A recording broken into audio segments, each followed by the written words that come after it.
কাজে শেখ শুধু বঙ্গবন্ধুর স্মৃতি বঙ্গবন্ধুর অবদানকে বিকৃত করছে তা না, তার বাপের বক্তৃতাটাও বিকৃত করে দিচ্ছে।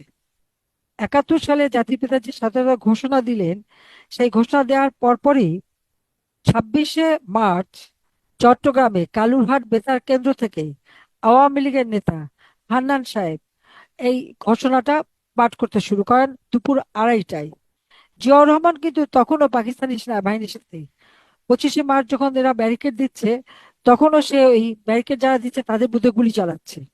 26শে মার্চ সে যাচ্ছিল পোর্টে পাকিস্তান থেকে সোয়াত জাহাজে অস্ত্র এসেছে সেই অস্ত্র নামাতে। তখন তাকে ছাত্র জনতা আর বাধা দেয়। সেখানে আমাদের মঈনুদ্দিন খান বাদল, যে জাসদের নেতা ছিলেন, এমপি ছিলেন, সেও কিন্তু এই গ্রুপে ছিল। তখন তাকে বাধা দিয়ে তাকে আটকায়। এদিকে যখন 26 মার্চ একের পর এক নেতারা কিন্তু ওই ঘোষণাটা সারাদিন বাজাতে থাকে।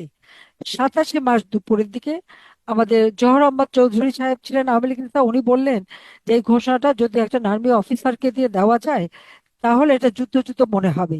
তখন মেজর রফিক, সে অ্যাম্বুশ করেছিল, তাকে বলা হয়, তিনি বলেন আমি যদি এখান থেকে সরি পাকিস্তানিরা দখল করে নেবে, কাজে আমি এখান থেকে সরবো না, আপনার অন্য কাউকে খোঁজে।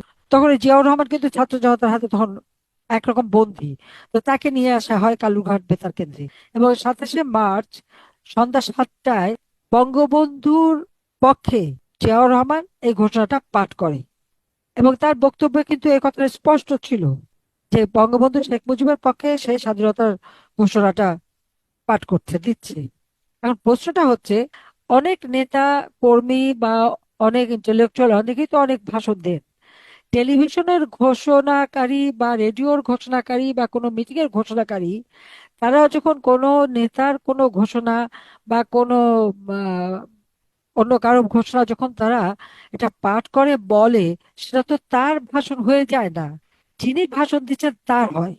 তো দুর্ভাগ্যের বিষয় হলো যে এখন চেষ্টা হচ্ছে, বঙ্গবন্ধু স্বাধীনতা ঘোষণা দেয়নি, জিয়াও ঘোষণা দিয়েছে।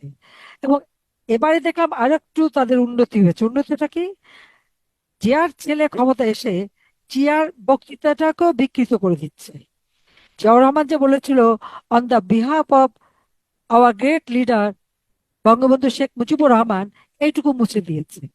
কাজে শেখ শুধু বঙ্গবন্ধুর স্মৃতি বঙ্গবন্ধুর অবদানকে বিকৃত করছে তা না, তার বাপের বক্তৃতাটাও বিকৃত করে দিচ্ছে।